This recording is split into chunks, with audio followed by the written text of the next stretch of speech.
Hello everyone and नमस्कार सभी को। आज हम लोग देखेंगे सीबीएसई बोर्ड क्लास 10 के इम्पॉर्टेंट 20 एमसीक्यू जो आपके डायरेक्ट आपके एग्ज़ाम में पूछे जा सकते हैं। सर 20 फरवरी को आपकी डायरेक्टली एग्ज़ाम में आ सकती है।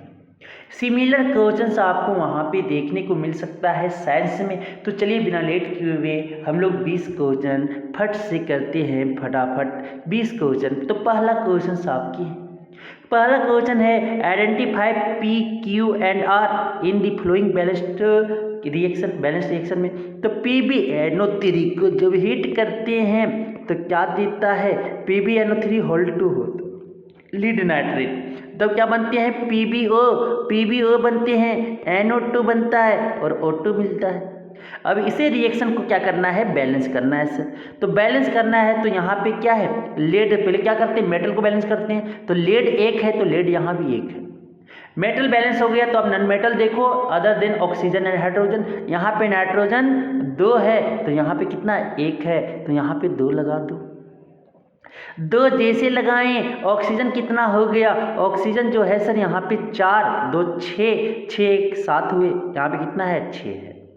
3 2 जा 6, तो यहाँ पे क्या करेंगे 2 लगाएंगे। 2 लगाएंगे तो अब देखो लेड आपका चेंज हो गया। तो आपकी लेड कितना 2 इधर है, इधर 1 ही है, तो यहाँ पे 2 लगा देंगे। लेड ऑक्साइड, अब देखो सर ऑक्सीजन जो आपकी नाइट्रोजन कितना हो गया 4, तो इसे कट करके यहाँ पे 4 लगा देंगे।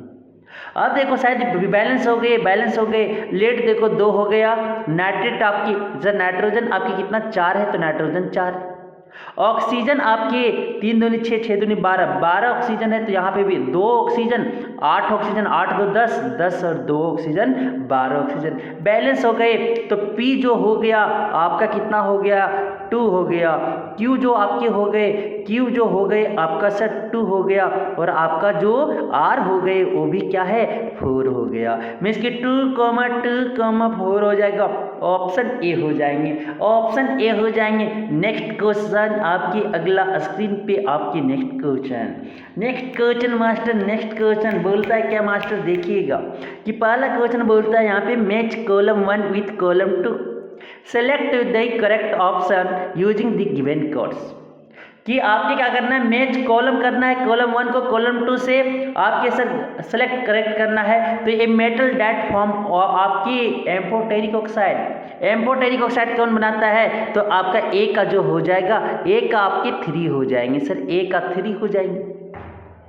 दूसरा जो क्वेश्चन होगा, दूसरा जो नंबर बोल रहा है क्या कि ये metal which melt when kept on your palm. Sir हथेली पे रखने होते ही मेटल जो मेल्ट करने लगता है, मेटल जो पिघलना स्टार्ट हो जाता है सर आइसक्रीम की तरह, वो कौन मेटल है, सीजियम और गैलियम। तो यहाँ पे दिखा गैलियम, तो बी नंबर का जो हो जाएगा ऑप्शन और 2 आपके 1 हो जाएंगे, ये आपके 1 हो जाएंगे। Next question, metal that react with nitric acid. जो मेटल सर नाइट्रिक एसिड के साथ रिएक्ट करता है वो कौन है, मैंगनीज। क्या हो जाएगा, ऑप्शन का आपकी 4 हो जाएंगे। Next, metal which can not displace hydrogen from acid. जो हाइड्रोजन से सर आपके एसिड से हाइड्रोजन डिस्प्लेस नहीं करता वो कौन है, गोल्ड है। तो डी का क्या हो जाएगा 2, मतलब ए का 3 कोई मिला, 2 मिले सर, 2 मिले तो पहला दूसरा कट गए। बी और डी में बच्चा, तो बी का क्या हो गया 1, बी का 1 कौन हो गया, देखो ना यही बी नंबर ही तो मिल गए, बी नंबर ही मिल गया। आपकी जो सर दूसरा का ऑप्शन क्या हो जाएंगे 2 हो जाएंगे। नेक्स्ट क्वेश्चन चलते हैं, next question master Guruji next question बोलता है क्या है कि solution in the given figure is likely to be. कि जो सोल्यूशन यहाँ पे क्या, बल्ब नहीं जला, समझ जाओ ना क्या है यहाँ पे, इथेनॉल है, दारू है सर, सॉरी दारू नहीं बोलना चाहिए, इथेनॉल है। अल्कोहल है तो इथेनॉल है, यहाँ पे क्या हो जाएगा C2H5OH हो जाएंगे।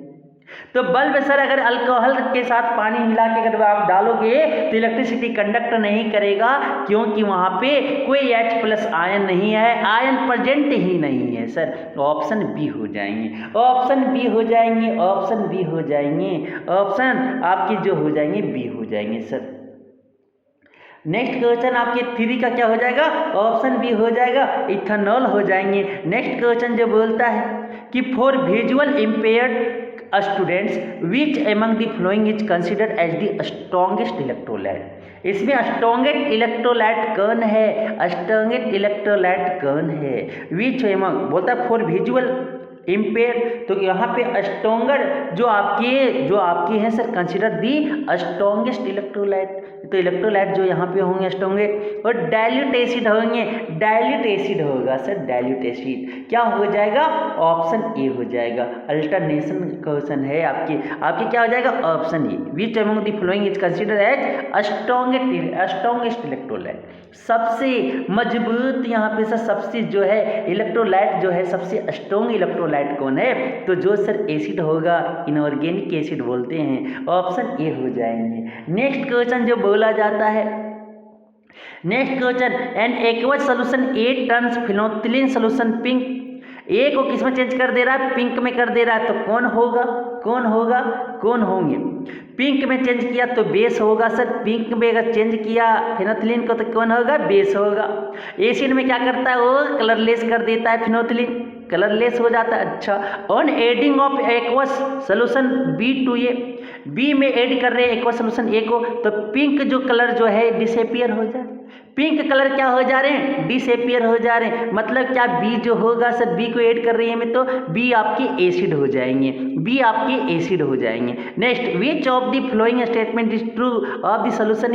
ये क्या है? बेस है, और आपकी बी जो है क्या है सर? एसिड है। तो यहाँ पे समझिएगा कि A has the pH greater than 7 and B के जो होगा pH वो लेस देन 7 होगा। बेस है मतलब बेस है तो pH क्या हो जाएगा? Greater than 7। और अगर एसिड है तो pH कितना हो जाएगा? लेस देन आपके 7 हो जाएंगे। कोई दिखा? ऑप्शन सी हो जाएंगे, 4 का सी हो जाएगा सर। क्योंकि याद रखिएगा फिनोल्फथालीन ने बेस में अगर फिनोल्फथालीन का इंडिकेटर डाले तो ये बेस कैसा हो जाता है? पिंक कलर का हो जाता है फिनोल्फथालीन। अब सर उसमें क्या किए? आपका डाल दिए बी सोल्यूशन डाल दिए ए में, तो पिंक जो कलर था वो डिसअपियर हो गया, मतलब क्या हो गया? एसिड डला गया उसमें, तो क्या हो गए? वो डिकलरलाइज कर दिया।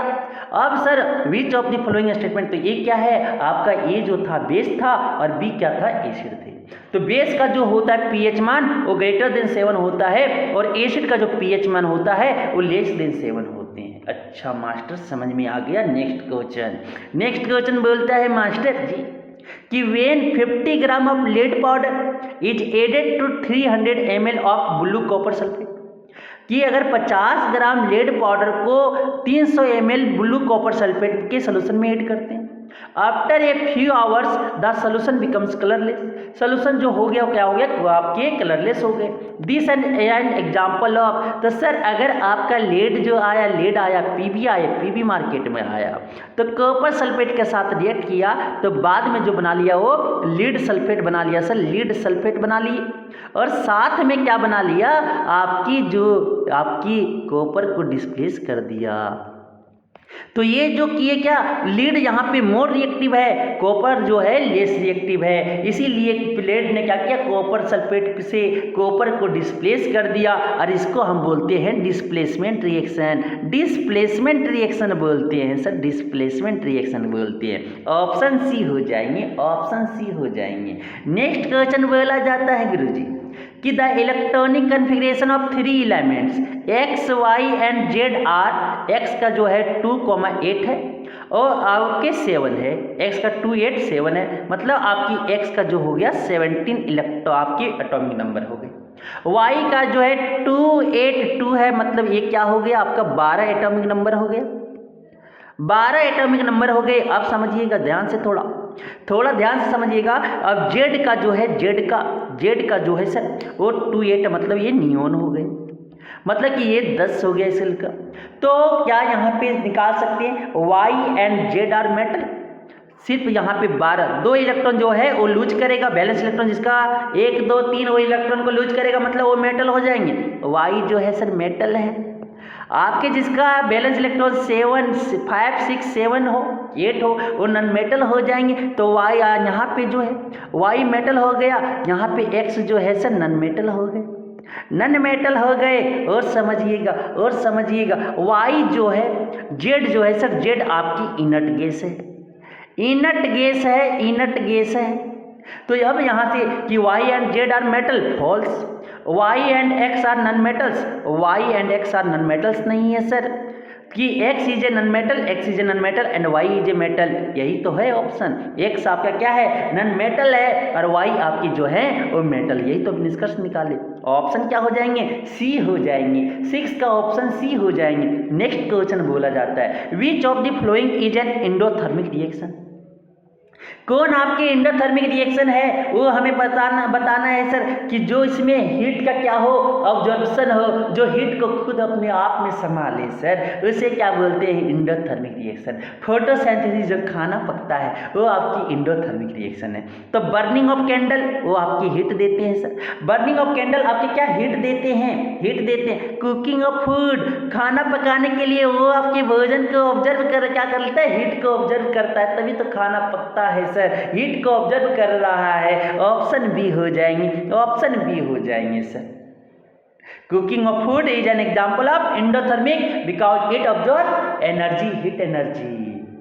नेक्स्ट क्वेश्चन जो बोला जाता है मास्टर, नेक्स्ट क्वेश्चन बोला जाता है during cellular oxidation of glucose, आपके ग्लूकोज का सेल्यूलर ऑक्सीडेशन हो रहा है। ATP is produced along with a formation of other product in this reaction, आपकी एडेनोसिन ट्राइफॉस्फेट एनर्जी जो प्रोड्यूस होता है इस रिएक्शन के प्रोडक्ट के साथ। तो which of the following event is associated with production of maximum ATP molecules per molecules of glucose during this process, synthesis of, किसमें मैक्सिमम होते हैं, तो carbon dioxide in human cells. Option D हो जाएंगे, 8 का ऑप्शन डी हो जाएगा sir. कि जब ग्लूकोज C6H12O6 क्या किया O2 के साथ रिएक्ट किया, मतलब रेस्पायरेशन किए, रेस्पायरेशन करने के बाद कार्बन डाइऑक्साइड बनता है और जल बनते हैं, और साथ में 38 आपके एटीपी बनते हैं सर। सबसे ज़्यादा एटीपी आपके इसी रिएक्शन में बनता है, इसी सेलुलर रेस्पायरेशन में बनते हैं। तो carbon dioxide in human cells, option D हो जाएंगे, ऑप्शन डी हो जाएंगे, ऑप्शन डी हो जाएंगे सर। नेक्स्ट क्वेश्चन बोलता है कि during which of the following states of circulation of blood in a normal human being, कोई नॉर्मल ह्यूमन बीइंग के ब्लड सर्कुलेशन के स्टेज में the oxygenated blood is pump to all part of the body, जो oxygen आपके oxygenated blood है वो आपके all part of the body से जो पंप्ड होता है वो कौन पार्ट से होता है सर, आपकी कंट्रैक्शन ऑफ लेफ्ट वेंट्रिकल। जब लेफ्ट वेंट्रिकल कंट्रैक्ट करते हैं तो सारी बॉडी में ऑक्सीजनेटेड ब्लड क्या हो जाता है, चला जाता है। ऑप्शन बी हो जाएंगे, ऑप्शन बी हो जाएंगे 9 का। Next question sir, next question बोलता है विच of the flowing adaptation in herbivores helps in digestion of cellulose, cellulose के डाइजेशन में हार्बीवोरस सर, हार्बीवोरस मतलब शाकाहारी, उसके जो लार्ज इंस्टेटाइन सर, इसके जो इंस्टेटाइन होते हैं वो लार्जर होते हैं। कौन इंस्टेटाइन लार्जर होते हैं, तो स्मॉल इंस्टेटाइन उसका बड़ा होता है, क्योंकि सर आपके सेलुलोज को पचाने में, डाइजेस्ट करने में ज़्यादा समय लगता है, इसलिए लॉन्गर स्मॉल इंस्टेटाइन होते हैं किसमें, हार्बीवोरस में। ऑप्शन डी हो जाएंगे, 10 का ऑप्शन डी हो जाएगा सर। नेक्स्ट क्वेश्चन बोला जाता है Guruji, next question Guruji, next question कि there was a cerebral dysfunction in a patient में जो है सेरिब्रल आपके डिसफंक्शन हो गए। Which of the following activities will get disturb in this patient as a result of this, तो यहाँ पे क्या पेशेंट में डिस्टर्ब हो जाएगा, ये डिस्टर्ब होने से क्या रिजल्ट में असर पड़ेगा सर, क्या रिजल्ट में असर पड़ेगा, पोस्चर एंड बैलेंस में दिक्कत हो जाएगा, अपना शरीर को बैलेंस नहीं कर पाएगा, जिसे सीपी बोलते, सेरेब्रल पैल्सी जिसको हो गया उसको सर पोस्चर में वो नहीं रह सकती और उसकी बॉडी बैलेंस नहीं हो सकती है। ऑप्शन सी हो जाएंगे, 11 का ऑप्शन सी हो जाएंगे सर। नेक्स्ट क्वेश्चन बोला जाता है गुरुजी, नेक्स्ट क्वेश्चन कि in snails individual can begin life as male and depending on environmental condition they can become female as they grow. This is because कि सर स्नेल जो है वो लाइफ आपके mail का भी है और इन्वायरमेंटल कंडीशन के ऊपर डिपेंड करता है कि वो फीमेल भी ग्रो कर सकती है अपने में। तो ऐसा क्यों होता है, दिस इज बिकॉज क्यों होता है ऐसा सर, कि sex is not genetically determined in Snell's.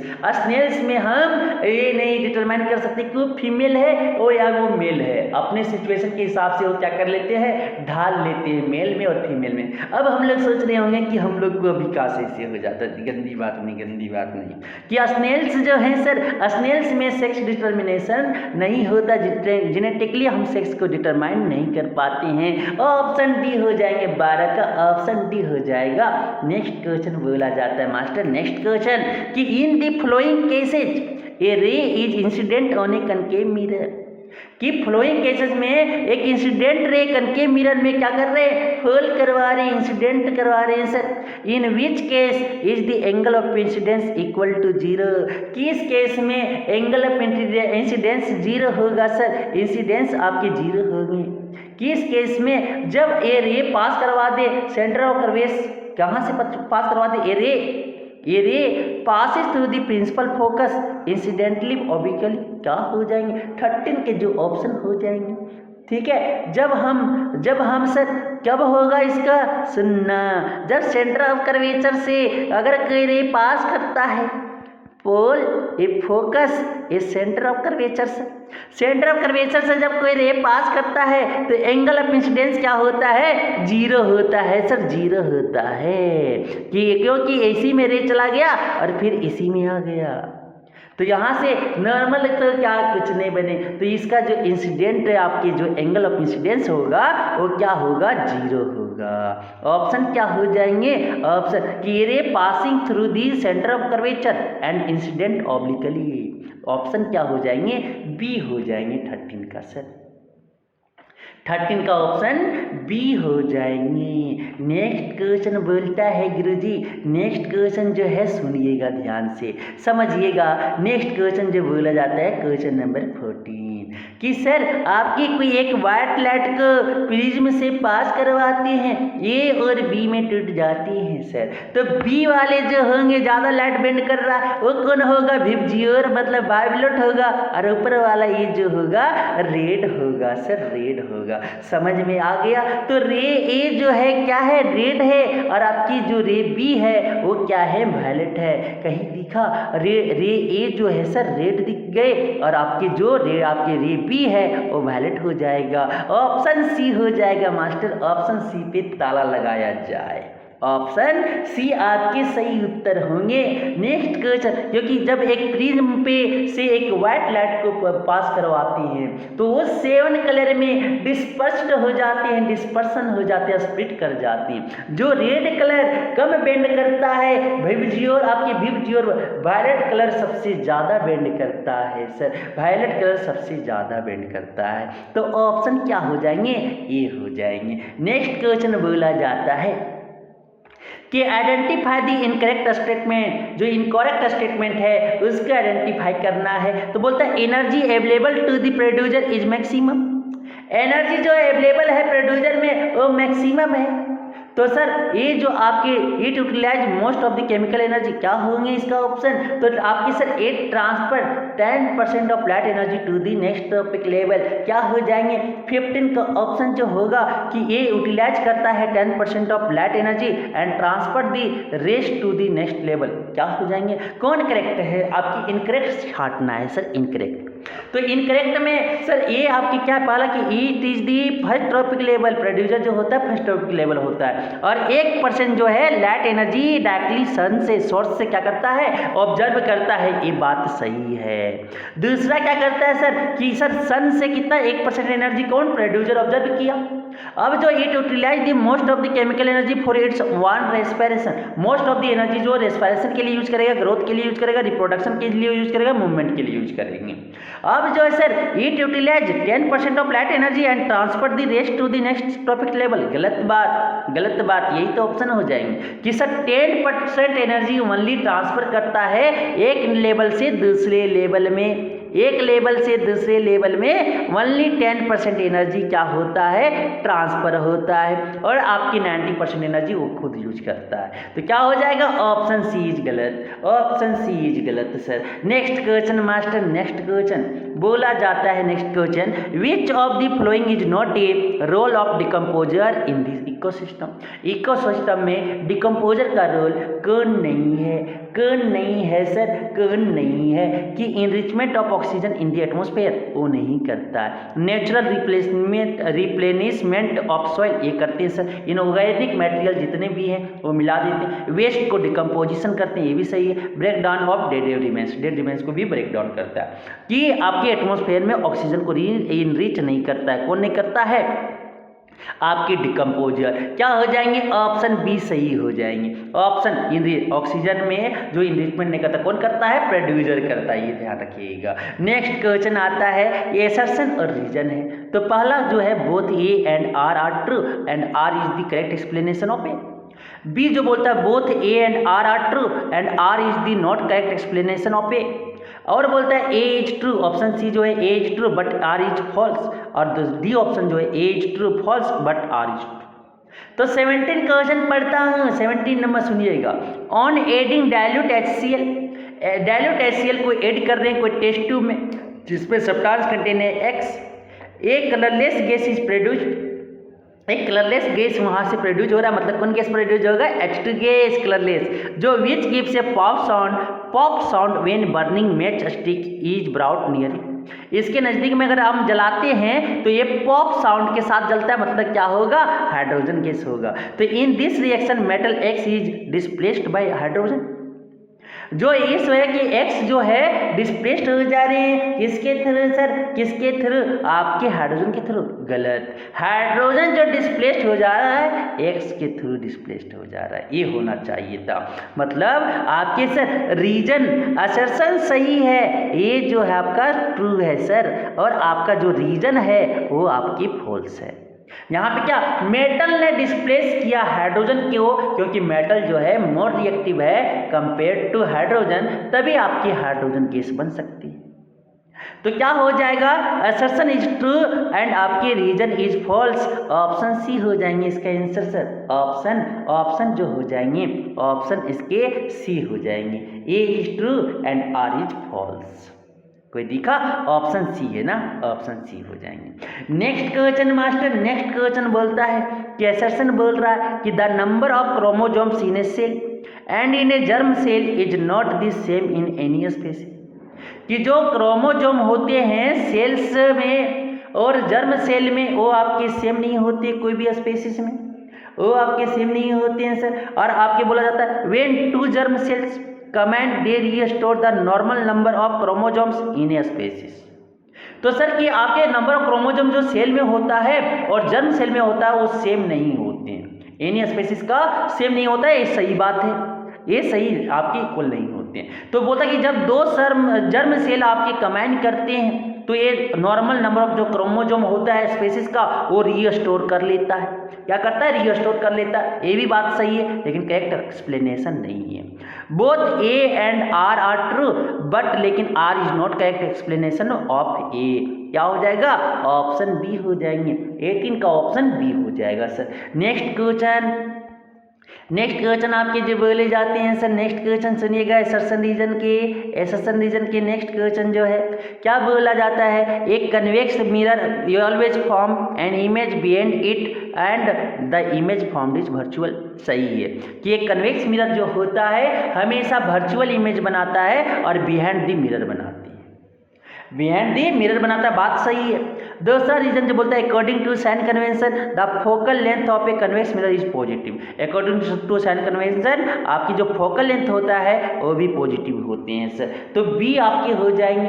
क्या हो जाएंगे? कि सर एक करेक्ट एक्सप्लेनेशन नहीं, क्योंकि रे जो कन्वर्ज किया वो हमेशा का बिहाइंड दी मिरर जिसका बना रहा है वो ये आपका करेक्ट एक्सप्लेनेशन नहीं है। दोनों सही है। क्या होना चाहिए कि इमेज जो बनाता है बिहाइंड इट बनाते हैं, क्योंकि उसमें जो वर्चुअल इमेज और डायरेक्ट इमेज बनाते हैं सर, ऑब्जेक्ट कहीं भी मैटर नहीं करता लेकिन वो बिहाइंड दी मिरर ही बनाती है। तो ये आपके दोनों करेक्ट, दोनों सही हैं, लेकिन रीजन जो है वो करेक्ट एक्सप्लेनेशन नहीं है किसका? आपकी सर। तो क्या हो जाएंगे? आपकी ऑप्शन बी हो जाएंगे। Assertion is true and reason is true but reason is not correct explanation for assertion A. अब जो बोलता है क्वेश्चन 20 सुनिएगा, क्वेश्चन नंबर 20 बोलते if the lions are removed from food chain, अगर लायंस को रिमूव कर दिया जाए फूड चेन से तो it will not affect the food chain, ये क्या ये फूड चेन को इफेक्ट नहीं करेगा। However if the plants are removed from a food chain it will disturb the ecosystem. कि सर ये आपके स्टेटमेंट फॉल्स है कि अगर लायंस को रिमूव कर दोगे तो फूड चेन क्या हो जाएंगे, डिस्टर्ब हो जाएंगे। ठीक है, कोई भी चीज़ अगर आप बायोटिक या ये बायोटिक को रिमूव कर देते हो इन्वायरमेंट से, इकोसिस्टम से, तो ये आपका इकोसिस्टम को क्या करेगा, डिस्टर्ब करेगा। नेक्स्ट बोलता है रीजन जो आपके हैं, plant are producer who can make food using sunlight while lions are consumer. ये आपके स्टेटमेंट सही है सर, ये आपके स्टेटमेंट सही है कि प्लांट जो प्रोड्यूसर है अपना खाना खुद पकाता है सनलाइट को यूज करके, लेकिन लायन जो है कंज्यूमर है वो दूसरे पर डिपेंड करता है, प्रोड्यूसर पे डिपेंड करता है सर। तो यहाँ पे असर्शन जो हो जाएगा फॉल्स हो जाएंगे और आपके रीजन ट्रू हो जाएंगे, तो ऑप्शन जो हो जाएगा इसका डी हो जाएगा सर, ऑप्शन इसका डी हो जाएगा। समझ में आ गए। तो हम यहाँ पे जितने भी ऑब्जेक्टिव क्वेश्चन जो आपकी संभावना है सर ये सैंपल पेपर के थे आपके आ सकते हैं, तो ध्यान से देख के जाए। Thank you.